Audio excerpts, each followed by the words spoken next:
Mike's Daily Podcast.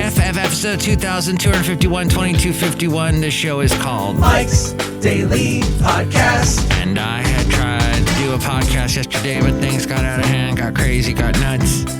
And then I realized just what's what. And that is I had to have some help from someone that was there to help me. That's the end of the song. I don't know, really, I guess it was the song that was thanking the person Mike's Daily Podcast who helped me out. Last weekend, I had spent so much time with this side project. Mike's Well, it's actually my Daily full-time project. Podcast. And it just took the whole weekend. And I said this time around, I'm going to ask for help. And I got help. And as someone that grew up as an only child and did a lot of stuff on his own, had to figure stuff out on his own, I'm not the type of person who asks for help all the time.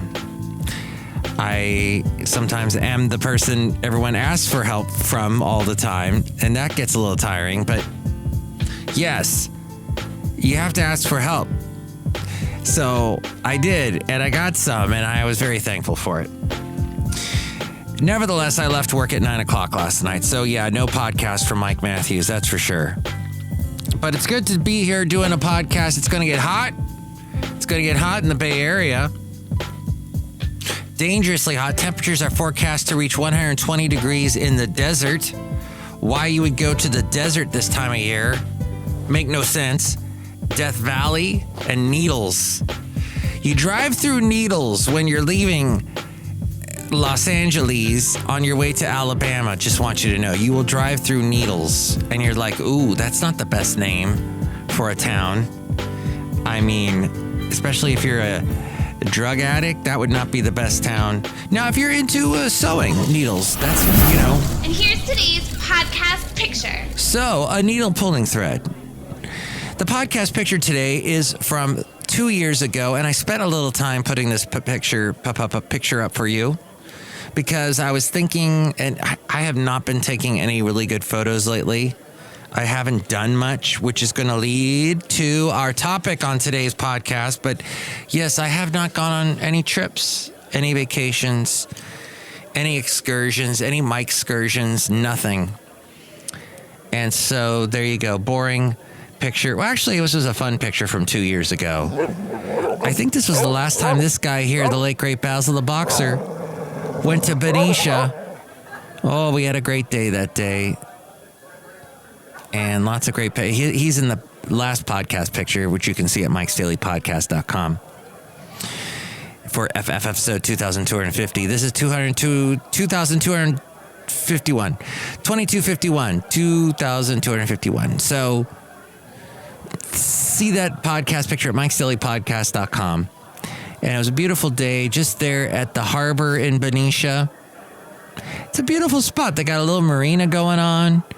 And then you take your boat out into the big channel there, the Carquinez channel, go underneath the bridge, and you can eventually end up out in the Pacific Ocean.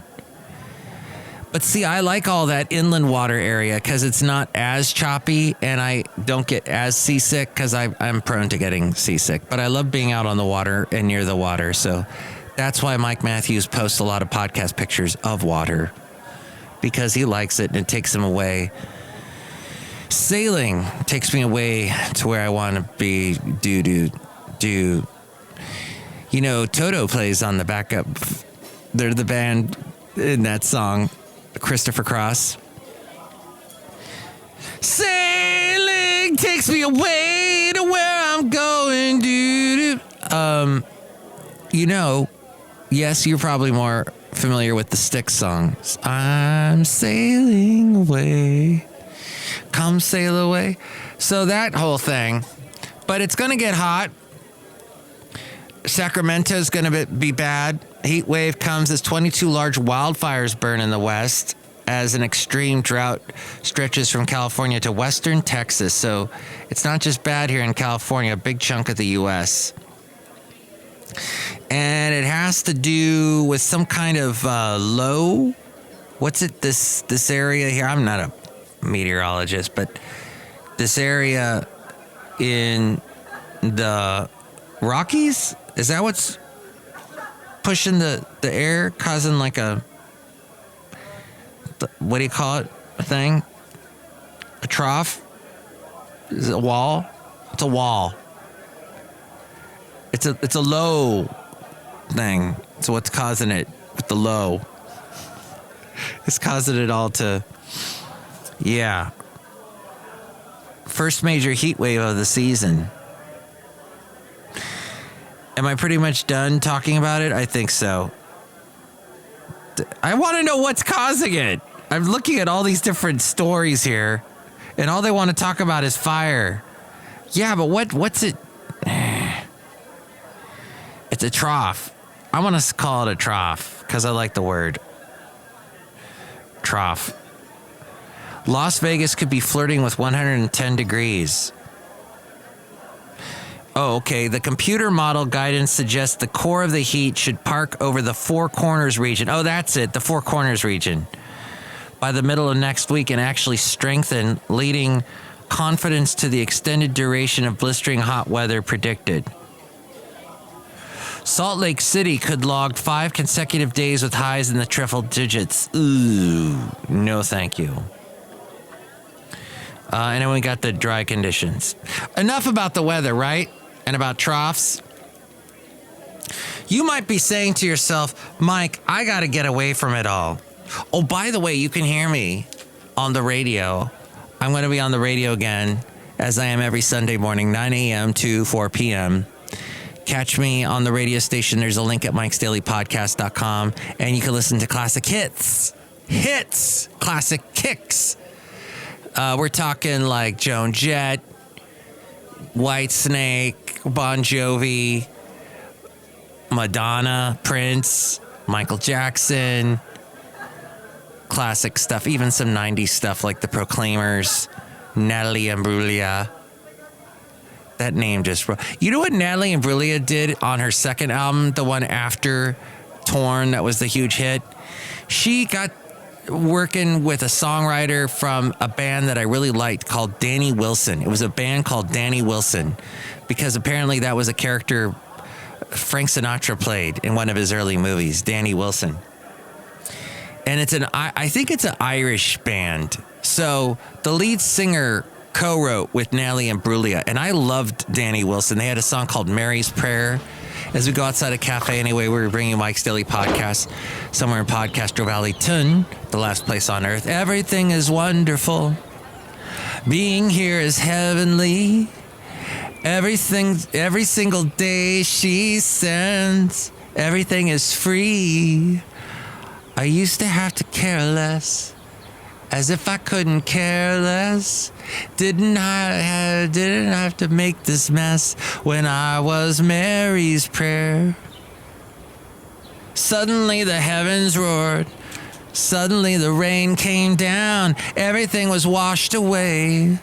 The Mary that I knew. So when you find somebody you keep, think of me and celebrate.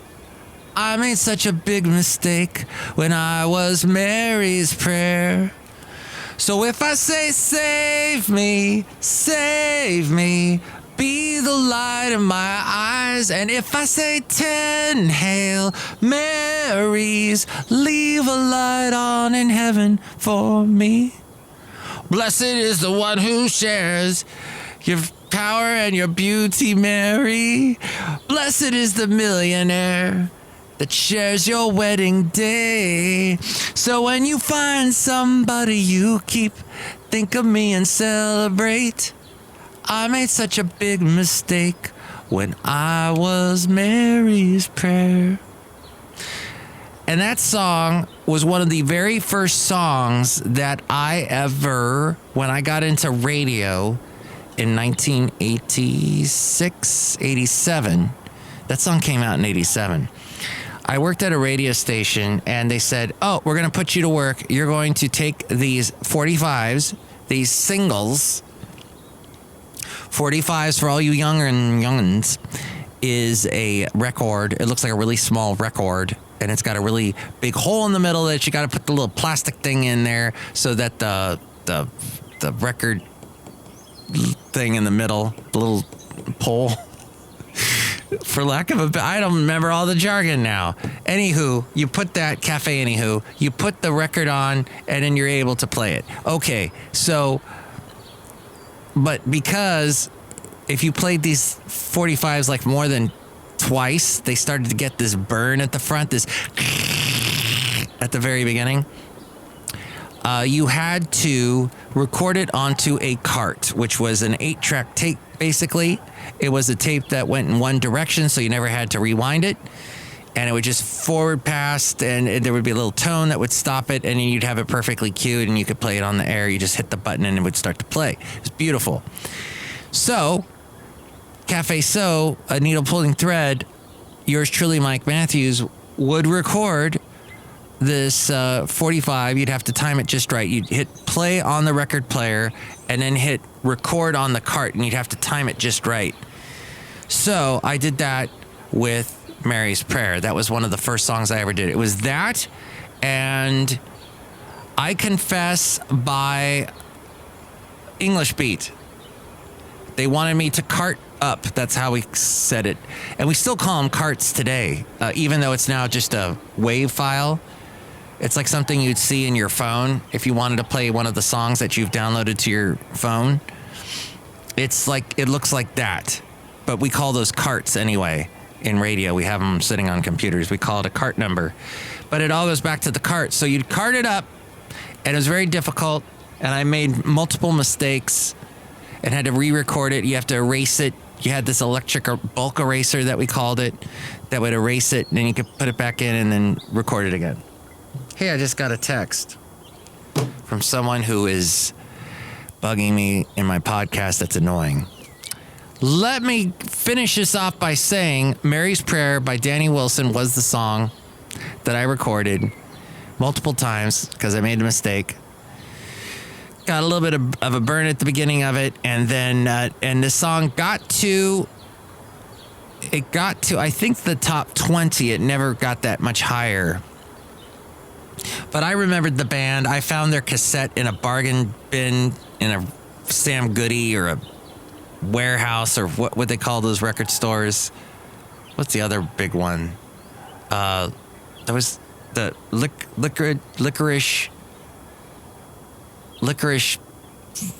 disc. I can't think. Licorice Records, something. There was all kinds of Tower Records, of course, and the rest.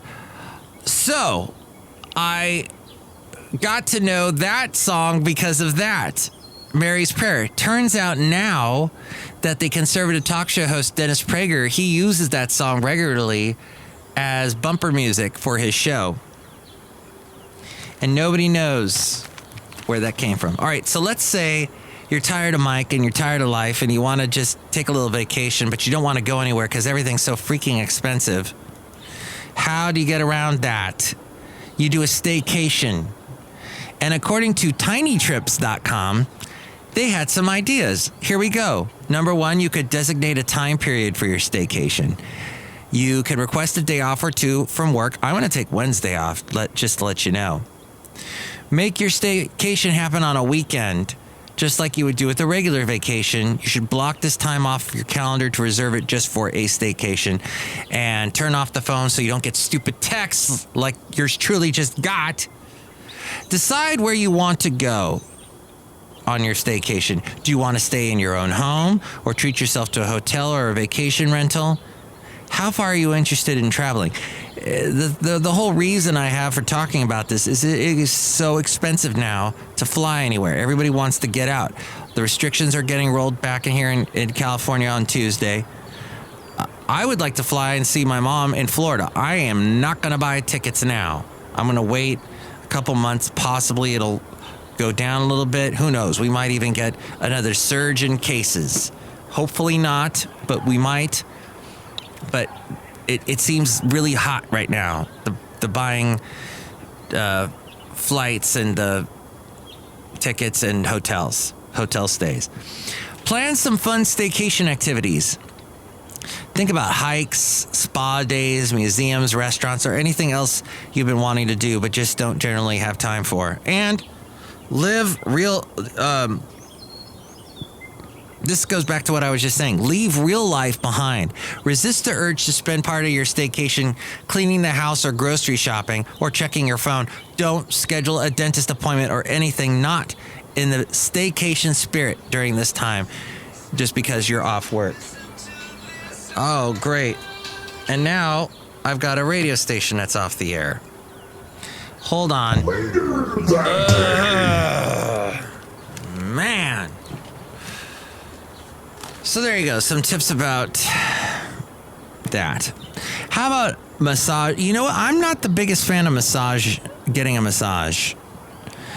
Every woman I've known loves getting massages, loves it when I give them a massage or when they go to a masseuse or whatever, but I do not. I'm not a fan. My mom isn't either. Maybe it comes from that, but here's some suggestions from Amanda McCracken. She is a massage therapist, coach, and journalist who writes about sports and health issues, and she wrote for the Costco Connection, which I made mention to that magazine last podcast as well. So helpful. It's free. It's sent to my house because I'm a Costco member. I gave them a plug. Now here's a slug. I can never get to Costco ever. It seems like such a chore. There never any... I got to go out of my way, even though there's a million of them in the Bay Area. It seems like a impossible task to get to a Costco. And then when you get inside, all the people in there. And it's going to get really bad now with stuff reopening because it is California and we're reopening again. And I said on the radio, you know what? You need to just remember what we've been through the past year. Keep washing your hands. I hope they still have all the hand sanitizers everywhere. I like that. My hands look so smooth. I have really crackly looking hands. White cracks, just so you know. And my hands get so just... I have a listener, Sylvia, who once gave me a bunch of this home remedy that she made that was good for my hands. And my lovely lady friend gets me stuff for my hands. But with all this hand sanitizer, it didn't dry my hands out. It kept them nice and supple. I loved it. So I'm going to keep using the hand sanitizer. I'm going to keep not doing this, which was a big thing with the previous generation, which was when you need like to pull a piece of paper off of a stack of paper, you would sometimes lick your finger. Or you would do the same to like open a plastic bag in the grocery store. You get one of those bags in the produce section. You try and open it and you'd have to lick your finger. I'm not doing that anymore. I'm trying to bring down the need to lick my fingers as much as possible. We used to do too much of that, and who knows what we were catching when we were doing that. And I might just wear masks more often. I did not get sick that much last year with those little annoying colds and whatnot. And that annoying coronavirus and whatnot. And I'm vaccinated now, fully vaccinated. But I'm still not gonna test it. You know what I'm saying? I'm not gonna overstep my boundaries. But maybe you want to get a massage. And here's some great suggestions from Amanda McCracken. And she says you could do an ice massage. How do you do that? You get a paper cup and you freeze it with water. When it's frozen, apply it to sore areas in a circular motion. As the ice melts, peel away the paper to expose more ice. She says, I love using this on shin splints, knees, and the bottom of the foot. It helps decrease inflammation and flush out the area to bring in nutrient-rich blood. She also says use a foam roller. Those things are expensive. I think I paid $50 for a foam roller, and that was... It now just sits there. I use it to block the air coming out from under. I've got a door in my house that leads outside, and a lot of draft comes in through it. So I take the foam roller and I use it at the bottom where the draft comes out, and it stops the draft from coming out. But what I should do, I guess I'm supposed to use it to iron out my muscles and fascia, the sheet of connective tissue that encapsulates muscle and viscera. You're supposed to roll out your back, thighs, calves, and butt muscles with these. And there's lots of YouTube videos to show you how to use it. And then there's the sports balls, which I never got into either. You can use tennis, lacrosse, and golf balls to apply pressure to trigger points. Often by releasing the sensitive taut tissue trigger point, you can stop referral pain triggered by the point. Choose balls based on the surface area you want to target and the intensity needed. She says, I like to freeze golf balls to roll on the bottom of the foot to address plantar fasciitis. I keep a tennis ball in my car to roll out tight areas in my butt and lower back while at a stoplight. You can also lie on these like tennis ball or pin them between you and the wall to roll out tension in your lower back and between your shoulder blades. Never rest on a ball for more than 5 seconds, otherwise you'll be cutting off blood flow to the area, and that prevents healing. Target areas, certain muscle groups can really suffer if you spend a lot of time sitting at your computer.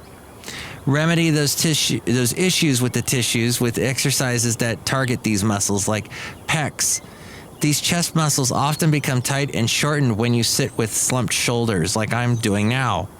While standing, sandwich a tennis ball between you and a wall and roll with it, and I guess it will make you feel better. There's also the suboccipitals, the forward head posture developed from staring at a screen causes these 4 small muscles to shorten and tighten, resulting in a headache. Rest your head on the floor with 2 golf balls at the base of your skull to target their attachments. And finally, glutes. You can use a tennis ball or a lacrosse ball to roll out your butt muscles and tendons to close your sacrum and hip joints. And my hip joints. After sitting for long stretches, these muscles need a wake-up call. There you go. Okay. And finally, as we are wrapping up this podcast today, Mike's Daily Podcast, there was this tale here I heard recently about the teen traders, that they're shaking up the stock market. We talked a little bit about it in a recent podcast. At 16, this one kid, he's a high school junior outside of Chicago. He started trading a year ago, now spends a few hours a day in the market checking his portfolio and his phone between classes and studying charts. I like cars, so I have a lot of interest in car stocks. And I've heard that before. If you have an interest in a particular area, buy stocks in that. But teens might not have much to invest, but brokerage firms are eagerly courting them. Fidelity Investments introduced a youth account for those ages 13 to 17 that comes with a debit card, unlimited trading, and access to nearly the entire U.S. market. Also interesting, this leapt out at me. The pool. Yes, here we go. It's getting hotter, as I mentioned at the top of the podcast. But y'all, check this out. This cray. The pool party season just got bleak. America is facing a chlorine shortage. The tablets preferred by most people to keep pools clean and germ-free are in short supply this season after a fire took out a key production plant. So that will cost more. The chlorine squeeze is especially acute because Americans are more pool happy than ever. Demand for pool upgrades and new construction skyrocketed during the COVID-19 pandemic. Pool owners who didn't do any extra work started using their pools more. And the damage took, so it took out a facility. About 2/3 of the U.S. 2/3 of the 5.2 million residential in-ground pools in the U.S. use traditional chlorine systems. The chlorine shortage will affect the vast majority of pool owners. And all because of those chlorine tablets. It's a microcosm of the broader vulnerabilities in supply chains. Almost any disruption that could happen has happened in the past year and a half. With the global pandemic, volatile swings in demand, and shortages of workers. We've had all kinds of... Now, there are alternatives to chlorine tablets. There's granulated or liquid forms of chlorine. There's equipment that generates chlorine from salt via electrolysis, and ultraviolet light or ozone-based sanitizing technology is getting more popular. However, salt systems can corrode stones without proper setup, and salt chlorine generator entails more upfront expenses compared to chlorine tablets. There, I think we've covered that successfully. Now, as we're jumping to the last parts of the podcast today, I need to jump over to E. Arthur Self, PhD, in his book, Good Success, Learning Good Lessons from Bad Leaders, because he had this to say about reactive protection. Having grown up with a family of 3 brothers and now having 2 sons, I've noticed the reality of protective reaction many times. Essentially, reactive protection is expressed in the phrase, I can punch my brother, but you cannot punch my brother. Oh, by the way, I just remembered that it was a year ago that I got so badly drunk because I visited a Brewmaster friend of mine who's been on the podcast before in a segment called Addendum with Kevin. Yes, he gave me lots of beer, which I completely loved. I loved the beer. I loved the beer until I drank too much a year ago today. And I got so sick. The next day I felt horrible. I had a horrible stomachache the night before.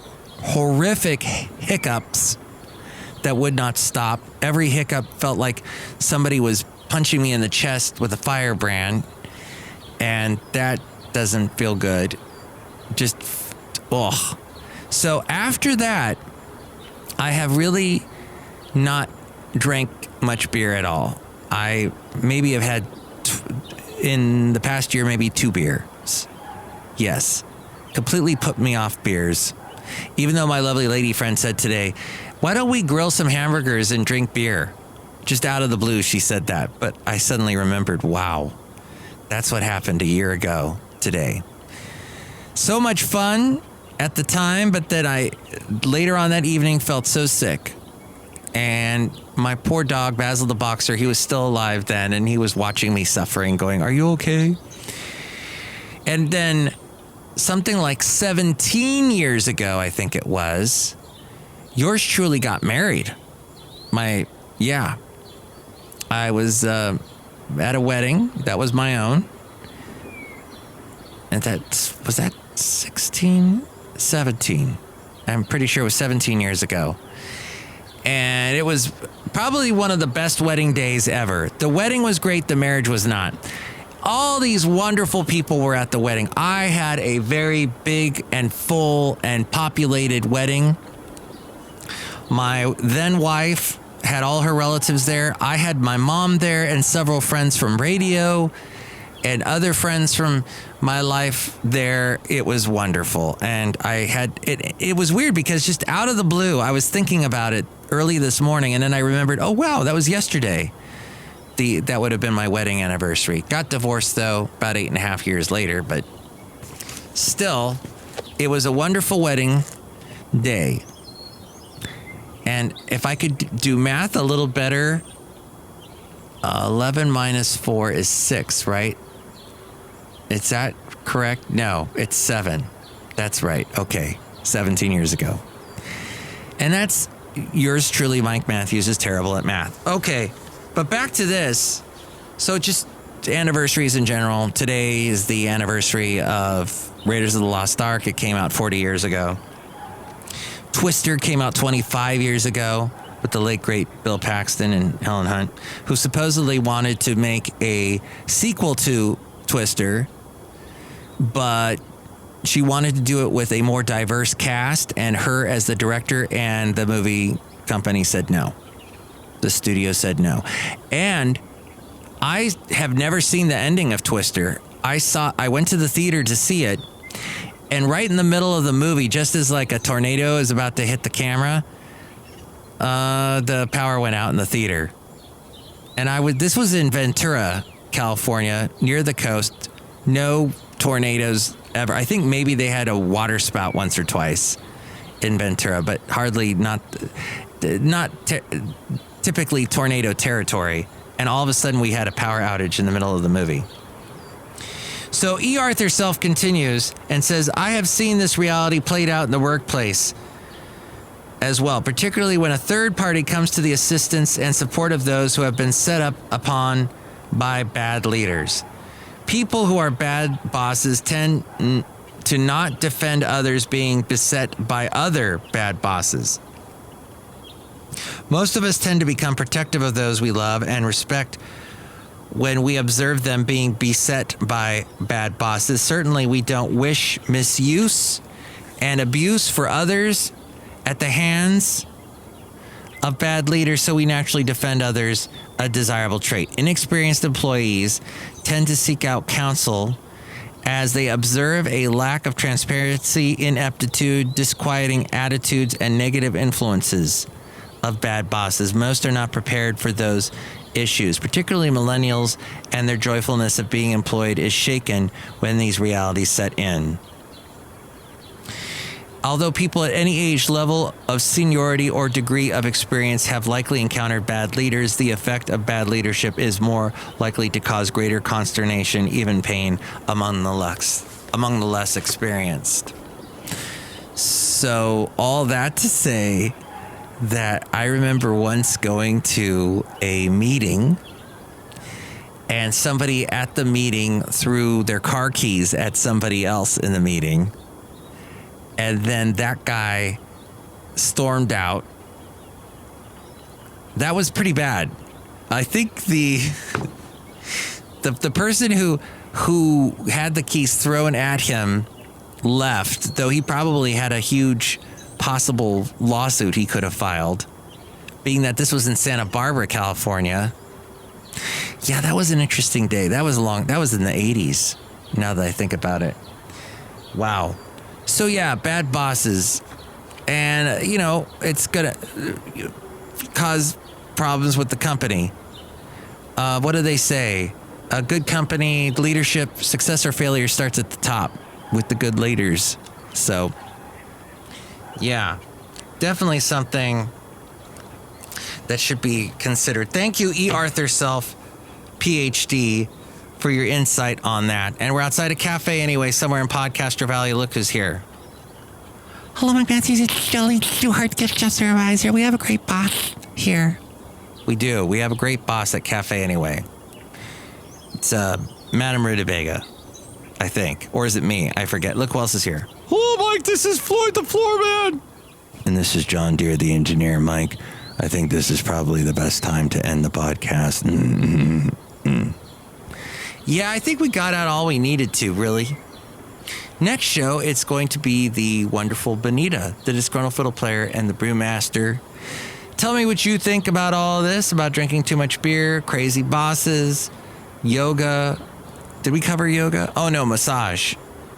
Or you can talk about yoga, whatever. Staycations. You can call me 336-MM Daily. 3 + 3 = 6. MM is a Mike Matthews Daily, as in what this podcast tries to be and doesn't always get to do because of things like life. Mike's Daily Podcast is written and produced and performed by Mike Matthews. His podcast is super easy to find. Download or listen to his show and read his blog at mikesdailypodcast.com. Email Mike now at mikesdailypodcast@gmail.com. See you tomorrow. Bye!